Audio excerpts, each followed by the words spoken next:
Hey guys, welcome to the part 2 of the Mega Evolution video. And last time we finished off with a Poliwrath, and that turned out to be 1454 with Mudshot and Ice Punch. And I sort of expressed that I wasn't too happy with those moveset. For Poliwrath, you want Bubble and Hydro Pump. I think that Mudshot is pretty good because you can put up a fight against electric types. So it might be sometimes as a decent counter for defending. People think, oh, it's Poliwrath, it's water, they can use electric. But once it has Mudshot, it'll take their health down pretty quickly. And it's a beefy fighter, so great stuff there all the time. And, you know, I have a couple of Electrodes already. I saw like 3 Electrodes in the wild, so I've caught those. Some of them were really low CP. But Electrode is a really good Pokemon to have. It puts up a good fight against water types and flying types, so definitely want one in your arsenal when you're going up to take gyms and whatnot.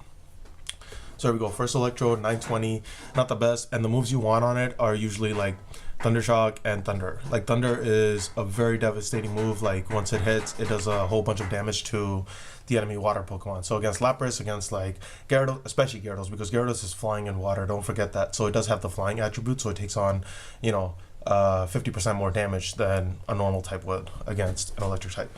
Next we have a Persian, Meowth that evolved into a Persian. That Meowth I got from the egg, and you know I have a couple of Persians, but Persians with dark type attacks, specifically Feint Attack and Dark Pulse. Those are incredible against psychic types because they're not weak to psychic attacks and they can deal dark type move attacks, so they don't get the stab from it, but they do get 25% increased damage. So you want to make sure to use Persian with dark type moves against psychic types. So whenever you see Alakazam, even Ghastly and stuff, it works on really well. Gengar, you know, Drowzees, Hypnos, all these ones really easy to take down with a Persian. Next, you have a couple of Magnemites as well. I have like 6 or 7 Magnetons, like it's crazy. Magneton, don't forget, is a steel type Pokemon. So for steel types, they're very immune to normal type attacks. So if you're going up against a normal type, which is also water, like let's say Vaporeon uses Pound instead of Water Gun, right? So you can put up a Magneton because the Pound won't be doing as much damage because it's a normal type attack against a steel type. So it won't be doing as much damage, and then you can retaliate with your Thunder Shock and your Discharge and whatnot to really bring it down. Now the best move on Magnemite I've found is Spark and Flash Cannon, which surprised me, but it apparently does the most DPS. So you will definitely want a Magneton in your arsenal when you're going up against water types. Next we have another Eevee. I know you guys are getting bored, but it's like you know, it was just for me to get all the XP. I already have all the evolutions of Eevee, and you know, I'm actually saving up a lot of candy for the 2nd gen when it comes out because Umbreon is my favorite Pokemon. I named my car after it. And you know, I've been playing Pokemon for so long now. Like I started probably in Gen 1 when it first came out, and then you know, going forward from there, I've collected all the cards, I've played all the games, red, blue, gold, silver, all the way up to diamond actually. And after that I kind of stopped because the Pokemon were getting too crazy and I didn't really like the games after that. They just got very long and just tedious after a while, like training like that. Next we have another Starmie evolving, and I don't really like Power Gem as an attack. I don't think it's very good, but if you get Starmie with like, you know, Water Pulse or Psychic is really good. So Water Gun Psychic, that's actually my favorite combo. It's really good against different types of Pokemon, and Starmie does get the stab from the Psychic attack because it is part Psychic. Next you have another Eevee going down. Like I said, I'm really tired of Vaporeon, so you know, when I got the Flareon right here, I was pleasantly surprised. I was like, okay, another Flareon to the trick.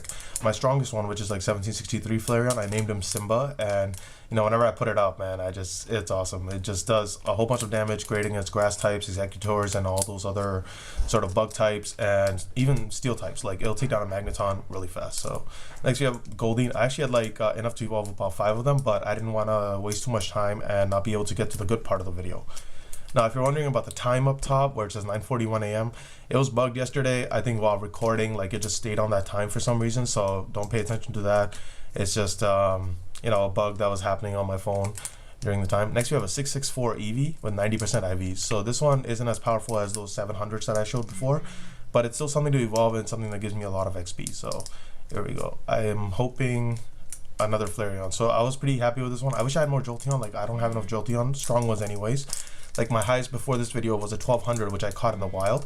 Like it's crazy to me how you can catch an Eevee evolution in the wild. You know, we saw Vaporeon and I've caught 2 Jolteon in the wild. So pleasantly surprised. Next we have a 720 Drowzee. It's not actually my biggest Drowzee. The biggest I think I had was like a 767 a few days back. So that was a pretty big Drowzee turning into a Hypno. It was like 1590 or something, almost 1600 Hypno. So it was pretty big. Here comes another Hypno. I just think that Hypno is a very tanky Pokemon, and it's good for starters, like I said in the previous video.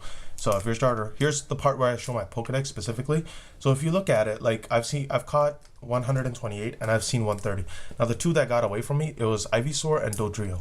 And I purposefully ran away from them because I just wanted to check their CP, and I didn't have a friend near me who was the same level to check. So if you're the same level as somebody else, just remember that the CP of the Pokemon that you encounter will be the same. And for everyone around you that encounters that Pokemon, the IV will be the same.